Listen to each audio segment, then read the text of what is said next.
Olá a todos, meu nome é Raíssa. Hoje eu vou apresentar o meu trabalho submetido ao CIA, que tem como título Uso da distribuição espacial da mosca branca em cultivo de tomate e na elaboração de sistemas de tomada de decisão, empregando princípios da agricultura de precisão. Esse trabalho foi realizado por mim, com orientação do professor Marcelo Picanso. O tomate Solano lycopessicum é a segunda hortaliça mais consumida no mundo. Ela possui grande importância econômica, alimentar e social, sendo cultivada principalmente por pequenos produtores familiares. Um dos fatores responsáveis pela queda de produtividade dos cultivos de tomate são os insetos. Dentre eles, podemos destacar a mosca branca. A mosca branca, Bemisia tabaci, é uma espécie da ordem Hemiptera, família Aleroididae, considerada uma das pragas mais importantes nos cultivos de tomate em todo o mundo. Os seus danos às plantas ocorrem devido à sucção de seiva do floema, introdução de toxinas no sistema vascular das plantas, transmissão de geminivírus e formação de fumagina na superfície da planta. Esse inseto pode causar perdas econômicas irreversíveis aos tomaticultores, sendo em suma importância o seu manejo eficiente, bem como o seu monitoramento.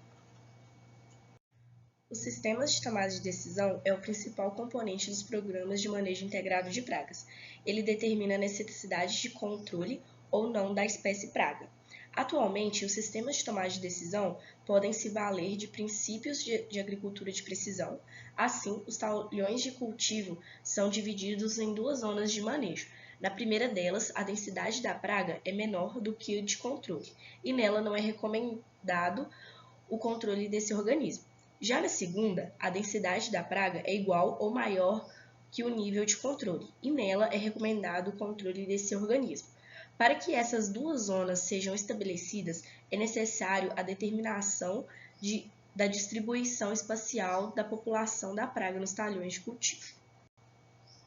Assim, esse trabalho tem como objetivo determinar a distribuição espacial da mosca branca, Bemisia tabaci, em cultivos de tomate, elaboração de sistemas de tomada de decisão, empregando princípios da agricultura de precisão. O estudo foi conduzido em lavouras comerciais de tomate localizadas na zona da Mata Mineira. As avaliações foram feitas durante 2 anos, onde foram avaliadas a densidade de mosca branca usando a técnica de agitação dos ponteiros da planta de tomate em bandejas plásticas brancas. Em cada lavoura foram avaliadas 200 plantas de tomates distribuídas em grid regular. Essas plantas foram georreferenciadas, os dados de densidade da praga foram submetidos a análises geoestatísticas no software GS+. Aqui nós temos uma tabela com o nosso primeiro resultado. Foram confeccionados 9 modelos de distribuição espacial das densidades de adultos de Bemisia tabaci nos campos de cultivo de tomate. 6 possuíam dependência espacial e apresentaram efeito pepita e patamar. Já os outros modelos possuíam dependência espacial e apresentaram efeito pepita.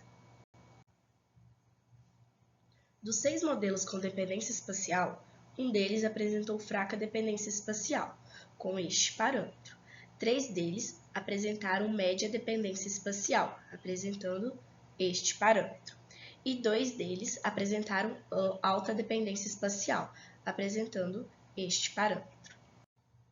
O padrão de distribuição dos insetos pragas nos cultivos depende do padrão de colonização e dispersão dos insetos, da existência de fatores favoráveis a eles nas áreas invadidas e dos causadores de mortalidade a esses herbívoros. Portanto, nos diferentes campos de cultivo de tomate e ao longo do desenvolvimento fenológico dessas plantas, devem ter ocorrido diferenças nesses fatores, os quais possivelmente interfeririam no padrão de distribuição espacial dos adultos de Bemisia tabaci nos campos de cultivo de tomate. Além disso, o grau de agregação das densidades de adultos de Bemisia tabaci variou entre os campos de cultivo de tomate e nos estágios fenológicos das plantas. Isso indica que o padrão de colonização e dispersão desses insetos variou nessas situações. Isso é um reflexo das características biológicas desse inseto e das características das plantas de tomate nesses campos de cultivo e das circunvizinhanças. O próximo resultado contém os mapas de distribuição espacial das densidades de adultos de Bemisia tabaci nos 3 campos de tomates avaliados com plantas em 3 estágios de desenvolvimento fenológico. Verificou-se que o padrão de distribuição espacial dos adultos de Bemisia tabaci variou em função do campo de cultivo e do estágio fenológico das plantas. No campo de cultivo 1, as densidades de Bemisia tabaci foram maiores no início e no fim dos cultivos. Nesse campo, os focos da praga estavam localizados na parte central das áreas. Nos campos de cultivo 2 e 3, as densidades dos adultos de Bemisia tabaci aumentaram com o desenvolvimento das plantas de tomate.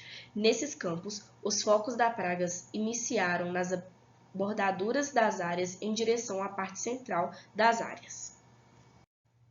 A diferença observada nos padrões de distribuição espacial de Bemisia tabaci pode indicar características nos campos de cultivo de tomate, como sua topografia, tamanho e circunvizinhança, influenciando na distribuição espacial do inseto. Além disso, houve variação na ocorrência da área com altas densidade de mosca branca, variando entre os cultivos e os estágios fenológicos. Esse fato é uma clara demonstração que a adoção de zonas de manejo dos sistemas de agricultura de precisão é muito promissora para ser incorporada nos programas de manejo integrada de Bemisia tabaci nos cultivos de tomate. Ela traz benefícios técnicos, econômicos e ambientais. A distribuição espacial da mosca branca Bemisia tabaci nos campos de cultivo de tomate varia em função da sua densidade, campo de cultivo e estágio das plantas. Esses padrões são importantes para a elaboração de sistemas de tomada de decisão, empregando princípios de agricultura de precisão. Aqui estão algumas referências que utilizei para a elaboração desse trabalho. Gostaria de agradecer primeiramente ao Laboratório de Manejo Integrado de Pragas pelo suporte durante a pesquisa, ao UFV pela iniciativa da promoção do CIA e ao CIA pela oportunidade de apresentação do meu trabalho. Agradeço também aos órgãos de fomento à pesquisa em nosso país, CNPq, CAPES e FAPEMIG. A todos, meu muito obrigado e deixo o meu e-mail para possíveis dúvidas ou questionamentos que tenham surgido.